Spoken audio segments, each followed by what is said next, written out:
morning, good morning, good morning. Welcome to the Powder Room Show. Yes, it's another Saturday. It's another blessed day because you're alive and you're here. So we are grateful to be here. And today is a special day because I have another guest, and her name is Edna White. But before she comes on, I just want to thank thank you all for listening. Thank you all for being a part of the Powder Room.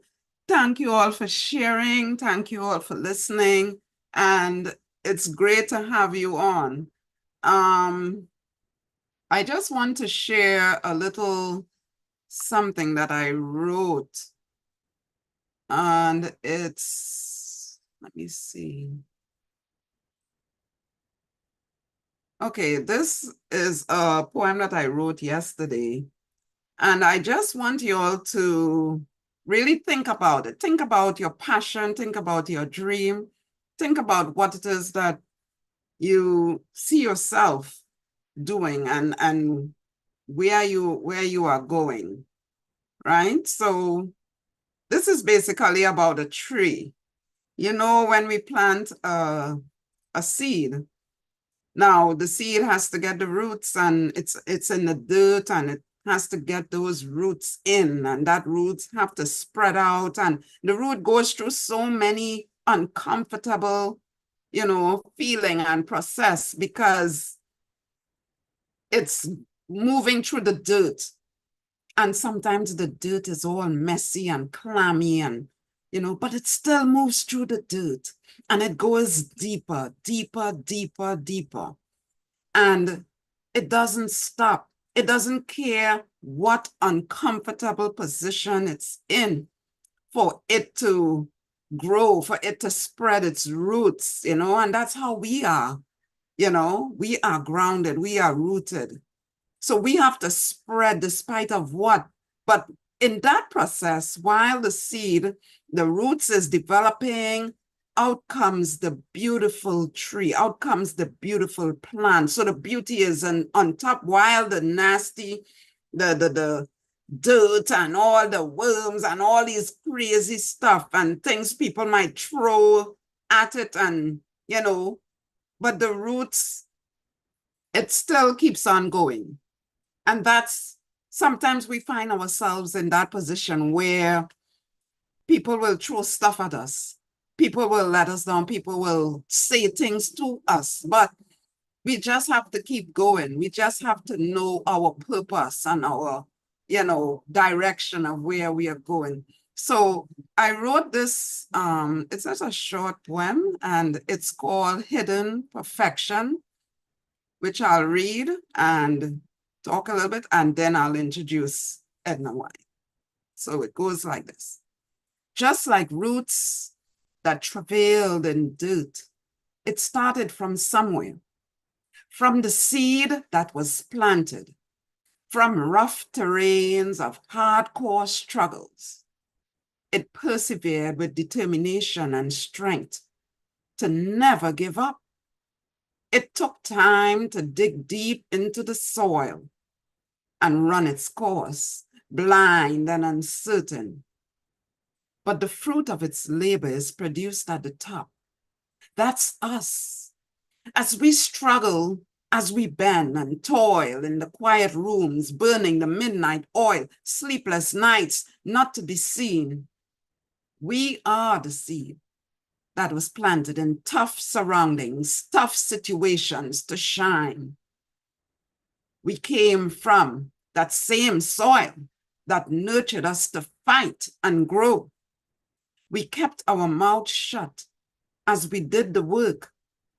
Our roots blinded, no direction. The gravity held us down in the soil just for a while. We are not ready yet. Like roots, we didn't give up. We didn't lose focus. We spread our branches and looked up. So that's basically how we are. That's basically how we are structured.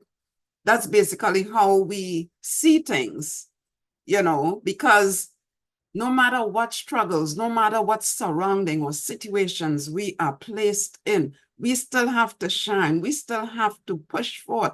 We still have to know to ourselves, this is us. This is what we are working towards.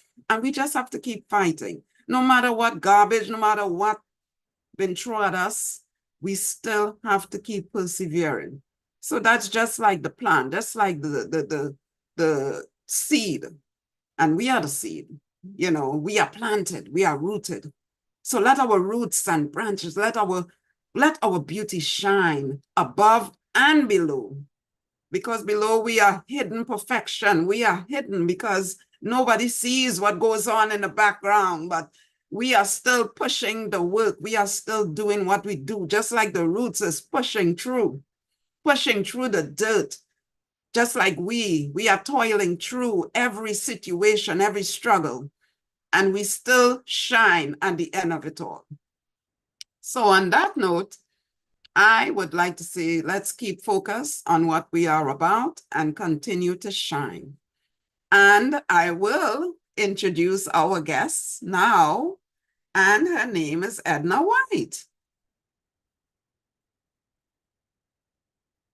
So Edna, you can come on. Hello, how are you? Good Nice to be morning. here. Good morning. Good morning, Edna White. And this lady is phenomenal. She is one of a kind. I must say, I always have to tell the story how we meet or how we met years ago. Her friend Lisa Owen, I met Lisa, and Lisa, I was explaining to Lisa Owen. Matter of fact, Lisa is a curator. She's a manager at a pantry. It's called Long Island Cares, and she is the operational manager there. And I met Lisa, and we kept in contact and stuff. And I was telling her about writing and stuff, and she said, "Well, reach out to this lady called Edna White. She's an author." I said, "Really?" I always talk about this. Because that is how it started. And I was kind of like nervous and scared to really do that. I said, "Me? Reach out." All the time you want something, and when the opportunity presents itself, you get nervous. You will be like, "Oh my gosh, I don't know if I could do it." So I said, "Okay, I will reach out to her." And that was it. That was history. That was the making of Edna White, and yay. So I Yeah, reached out to her, and that today's was our it. anniversary, right? It's today's our anniversary from Yes. 2015 Yes. I was like, from oh, that wow, first this was book. the first book. No Sweet Meat Tell Me Yes, the Truth. Yeah. yes, And I saw it there on Facebook, and you said, let's look to do another one. And I was like, yeah, yeah, we need to do another one. This is at the yeah, anniversary. we That's do. where the writing started, and Yeah, when I also did the 10 poems, you asked me for 10 poems. You said you're coming out with this book, and I think it was the Speak magazine or something, and you wanted 10 yeah. It was poems. the magazine I started. Yeah, I And I started a said, magazine to help the people, help the authors and everything. yeah, So yeah, yeah. So I had to come up yeah. with 10 poems and stuff, but that's how everything started with Edna White. And it's so far I've held on to her, held on to her, held on to her. Right. So, Edna, now that you're on the Yeah. spotlight, let's hear about the famous Edna White. Everybody wants to know who Oh you God, are, the famous. what started. Yeah, you are. You are. You are. At least to me, you are. So, Thank you. you're phenomenal. I admire all that you do, everything that you do. You really step up. You really step up and really get people engaged, really get people to, want something for yourself. And, we have to push. We have to really push if we really want it. So you have Yeah. been there like a trailblazer. You have been doing so much for the community, doing so much for where it comes to writing, where it comes to, you know, your talk shows, everything. So the audience want to know, who is Edna White? So Oh let's gosh. hear, who is Edna White? You know what? I was thinking about this the other day because I was starting to do some things that I'm trying to automate my business, right? So I'm like thinking, how did I get started in this? How did this even like transpire?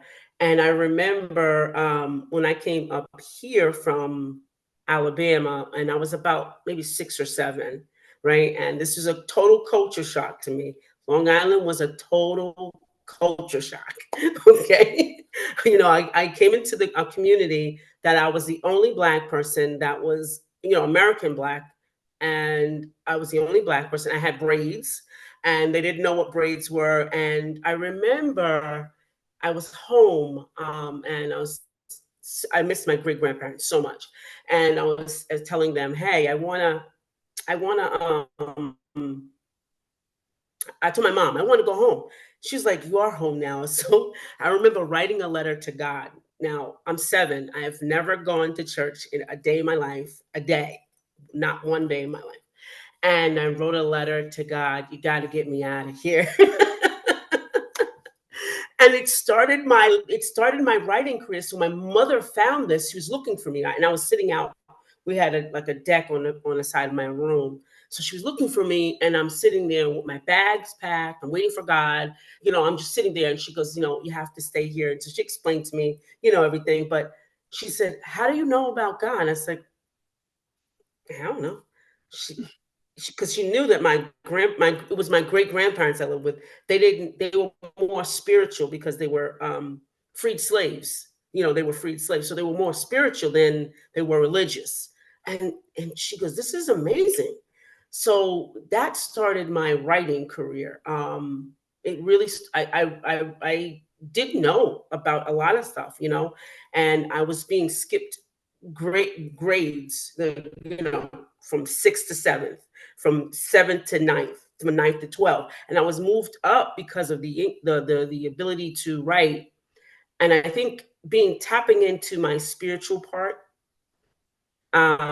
was really important. Like, I didn't know what it was. I was already tapped in.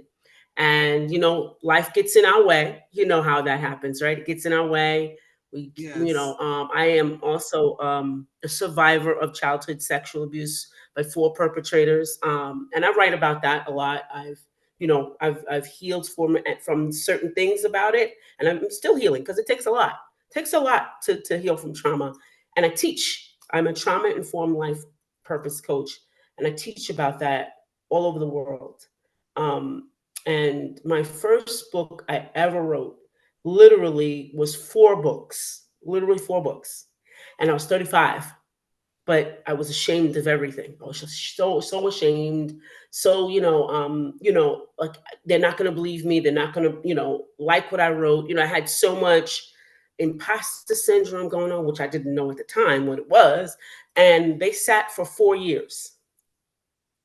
And I remember a young lady came up to me. She goes, we're talking about something. And she said, how would you like to come and talk about your experience? So I was like, what? So it was my first in person, in front of people I had no idea about.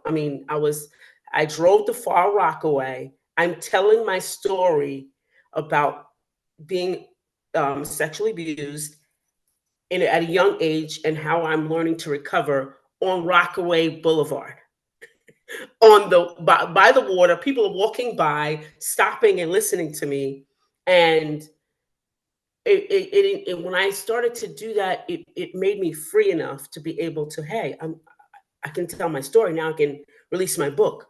And so when I released it, yes, I had a whole lot of family stuff, a lot of family stuff, a lot of family stuff. It was not good. It was, but it was uprooting things. And I teach about this all the time. And I know I've told you, Liselle, is that a secret will kill a family. It will kill a family. Secrets are no good. Only secret you should have is the deodorant. That's the only one. It's the only one. Nothing else. Secrets will kill a family, will kill you, and that's the poison to the root that you were talking about today. When that secret is down there and it doesn't get uprooted, it ruins all the other roots. So when I did that, that started my career. I am a 20-year real estate professional, own two real estate offices, and I've been doing that for years. So when I got into coaching, it was just easy, being part of being a co-pastor of a church for years, and you know, directing youth. It was just came easy, so it all kind of came together, and that started my whole career trying to get it, all together. And you know how we always trying to get everything together. Yes. Mhm. Um, I had forgotten about along the way. I forgot about writing. I'm so busy trying to do the business, do community, and I Yes. forgot about writing. And I just recently said, "Hey, I gotta stop that." And I always put out a book like an ebook every 3 months. So I was like, I haven't done it in over since we wrote that book together. I haven't done an Yes. ebook. Like, so I've published books with publishers, but I haven't created a book every 3 months like I promised myself. So I'm doing that now, and I think I'm up to. There's two that are coming out the end of this month, and then one's coming out in June. So that'll be like 27 books. I think it's a 27, 28 maybe in Nice. there, something like that. And this book behind me actually is one of the books that the organization RAIN, international organization against sexual trauma and rape. They have my book on their preferred reading list. So that's what really made me really work as hard as I did. Is I wanted children to be protected. We forget about them a lot. We Yes. forget about Yeah. um, their trauma. We forget about them. So I wanted to do that. That's just part of me. I don't want to take up all the time, but yeah, that's it. That's me. I could share so much more, but I think keeping in lines of the writing, I really enjoy You writing. can I go ahead and enjoy share. inspiring people. You can go ahead and share. Huh? You can go ahead and share. It's all about Edna White. And we, the viewers, would, Okay. you can share. Okay. All right.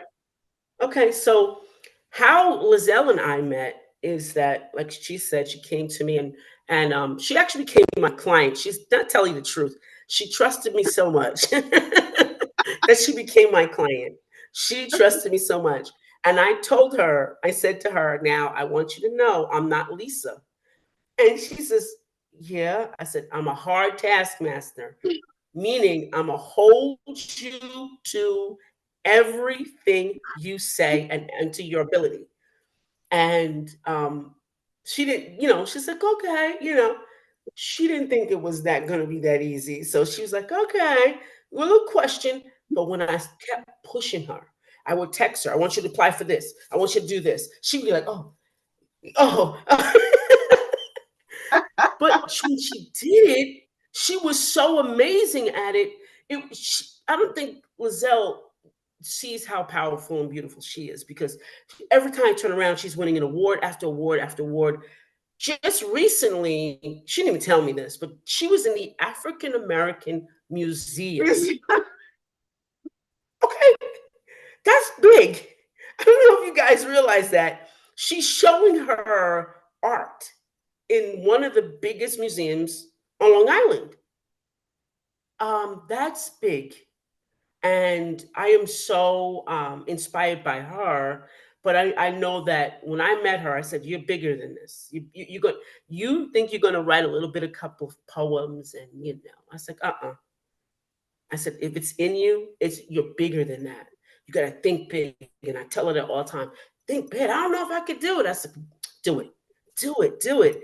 And I think God has given me the gift of being friendly. Like I don't have to be friends with you, but I am kind, and give me the gift of kindness to other people. And I know how I could see when I met her. It's like, oh no, she's got this. She's got it. She got it. She got it. We talk all the time, almost all the time. And Yes. I was like, oh, so what are you doing? Like, what are you doing? And she goes, I'm doing this. I said, okay, keep pushing, don't let, you know, things happen. Like, life happens to us, but life happens, but it doesn't have to happen to us. It happens, and we take it with stride. And guess what God does? He blesses us. He blesses the amazing Yes. opportunities to come to us. So that's how I feel about life. And so as I coach people, and I usually coach youth, about conflict resolution and child trauma. I coach groups and organizations about trauma, unresolved trauma, because it kind of shows up at work. It shows up at work. It shows up at what you do. It shows how you act. It shows up, and um, I call it, us behaving badly as adults. When our child starts acting up, and so it shows up. And um, when we retreat, especially when God gives us a gift, when we retreat, we're really like responding to the little child in us. Oh, I don't want to do this. I'm too embarrassed. But I don't know any kid that's ever been embarrassed. I have no, I don't know any kid. If you ask them at 5 to 7 years old, dance for me, they'll show you every dance that there is. Put them on the camera, put them on a picture, take pictures of them. My granddaughter said, take a picture of me, take a picture of me, you know, I don't know any child that doesn't want to take a picture unless they've been influenced or been criticized by somebody. You could tell that they don't want to take a picture. Okay, somebody talked to them about not, they don't look good, or this or that. But we have to go back to that little frame of area that we shouldn't be ashamed, because you know um, God brought us up here for a reason.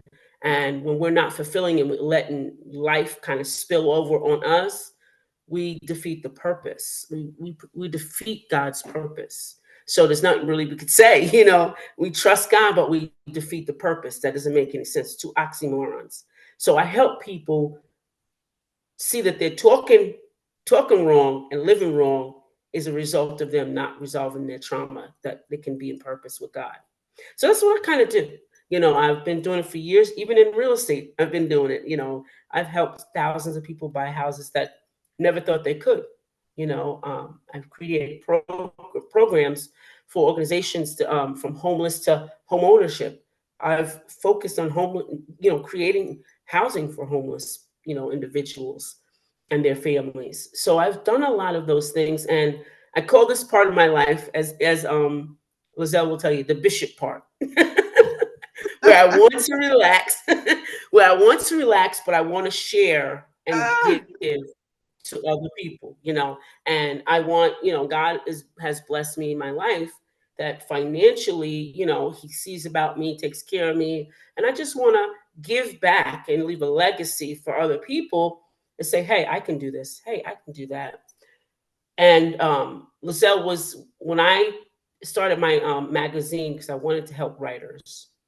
It was called Speak Magazine. Liselle did not hesitate every month. And I think, if I'm not mistaken, the magazine, until I transitioned to the podcast, was 4 years old. Was 4 years old. We was in 4 years. yes. And Liselle, every month for 4 years, 12 months out of the year, Liselle was writing, and Oh my that was gosh. incredible, incredible. I mean, you got to pull 12 articles out every month, and guess what? I didn't tell them to do something I didn't do. I wrote two, so we had about maybe 10 writers each month, but and they were dedicated writers. They were people that were on board for all 12 months for 4 years, and they still ask, "Are you coming back with the magazine?" I was like, "Oh gosh, oh gosh." I got to get a They crew for need you that. I right got to now. get a They crew for need that. you. I got to get a crew for that, Liselle. I got to get, a team of people, because right now I have, for the podcast, I had to hire a team, of people to handle that. It's too much, and but So it's all together fun, it's yeah, all together. I see that, and and let me tell you, I said to Lizelle, you better start talking. You better start talking. And here she is. She's got this amazing podcast, which I'm so proud of you, Lizelle. Oh my gosh. thank you so much. Like I don't count myself as anybody, but I talk junk to everybody. You know that. It's like, you gotta do this, you gotta do this. And I was like, wait, she's got a whole podcast now? Like, I was in awe. So I'm not in awe that you couldn't do it. It's awesome, it's amazing, and so are you. So Thank you. that's a little bit of my life. You can catch me around anywhere. I'm on YouTube. I'm on TikTok. I'm everywhere. I'm on also sorts of social media. Let's see, and So it's I do under a lot your of name, Edna White. Yeah, yes, Edna. Like, yep. Edna White. So I'm Right. all So around, yes. all around, all And around. your books and stuff is on Amazon or? Uh-huh. They're on Amazon. They're at every library. So every library has all my books. You can go in, ask my book, whatever book it is, and they will have it in their category, ebook form, or hardcover. So Hardcover. they'll give it to you. Yeah. So they'll give it to you. I just was able to get into Germany just recently, and only the ebook format in Germany and Japan. I sold 10,000 ebooks there, which I was really excited. And then Japan, I don't know how many copies, but I just got a notice that I sold some copies, ebooks there. I don't even know which ebook it was. So I'm really excited to see what that's about, Yeah. because that's exciting when you're in another country. It's really Yes, exactly. exciting. It's really exciting. So yeah, so those are some of the things that I'm doing. But I really am getting back into, like, now that I have the interns and the staffing, I'm getting back into seriously writing. Right. Very nice. Very nice. So you heard it from Edna White. Edna, you just said something there about writing. And Mhm. last night, there is this guy, he is based in Portugal. His Right. name is Rue, and I think I wonder how we met. I can't remember how we connected, but he Mhm. is, I normally, he will, oh, it was from you, but that was years ago. You remember you used to Oh send me the wow. competitions. You used to send me the Okay. Okay. competitions. Yes. And he Yeah. was one of them. And up to this day, we still correspond. And when he has a competition coming up, he will tell me to submit. So last night I saw an email from him and he said, Liselle, I want you to enter this other competition, but it's about Hmm. theater. And I was like, there I go Oh again. yeah, I you told froze me. up. I was like, theater? What am I going to write about theater? I don't know. So I wrote him back and I said, I don't know anything what to write about theater. What should I Hmm. write? Hmm. And you know what he wrote? He wrote back and he said, I know you could do it. So Yeah. I will be looking forward to read it. That's what he said. So I was like, That's oh my amazing. gosh. Then he said another thing. I said, but there I go again. I said, okay, I have to think about it. But Kemina, do you mean theater like in Broadway theater and stuff? And he wrote back and he said, yes. He said, yes, Broadway. He said, I believe in you. And when he said that, it took a whole dimension of my mind. Yeah. Yeah. Just like you know, to hear those words coming and hearing, that you believe in somebody, believe that they could do it. Hmm. I remembered you when he said that. And I was like, yes, I'm going to do it. Yes, I'm going to do it. Good. You That's going know? to be great. It's going to be great. Yeah. So I'm like, okay, I have to think about what I'm going to write as theater. So, Mm-mm. I'm telling um, you, you have the gift that once you do it, I mean, once you just put your mind to it, it's just going to flow. it's going to flow. Yeah. It's going to flow. Just like Yeah. everything with the poetry, the one that I Yeah. just read and everything else, it's Yep. just going to flow. Exactly. It's just So, going to flow. So I see the time is coming down, but Edna, I just want to thank you so much for coming on. Oh, you're I welcome. appreciate you coming on and sharing your story, sharing more about yourself and Yeah. where, as she said, everyone, all the listeners, you can reach out to her through Amazon. Her books are there, and you can, her name. Just look up her name, Edna White. And you can also follow her on Facebook under Edna White too. All right. Mm-hmm. She's a coach. If you need any coaching, if you need anything to put you in the right direction, she is there. All right. Yep. So continue to excel, Edna. Continue to do that. Is amazing what you said with Japan and Germany. I'm so excited for you. Like, wow, that is a great achievement. So Absolutely. continue excelling Yep. and keep pushing. And on this note, I just want to say if anybody is interested in subscribing, or you can DM me on Facebook Messenger if you want to know about the paintings. You can go up on, this is one of another piece I did some time ago. It's like a spring. You can follow Powder Room 49. That's where all the artwork are. All right. And again, thank you. I normally close You're off with welcome. prayer. I just want to thank God for this opportunity, for bringing us together, for having this moment today, and also for having Edna on as a guest. Thank you, Lord, for this. Thank you for Christopher behind the scene and for making this happen. Thank you. And thank you for the Yes. viewers for listening. Thank you. Continue to listen. There'll be more exciting people coming on and more exciting topics to talk about. All right. So Right. bye, everyone. Thank you again. Bye, Edna. Thank you Bye so now. much. Until You're welcome. You're welcome. bye. All right. Bye now.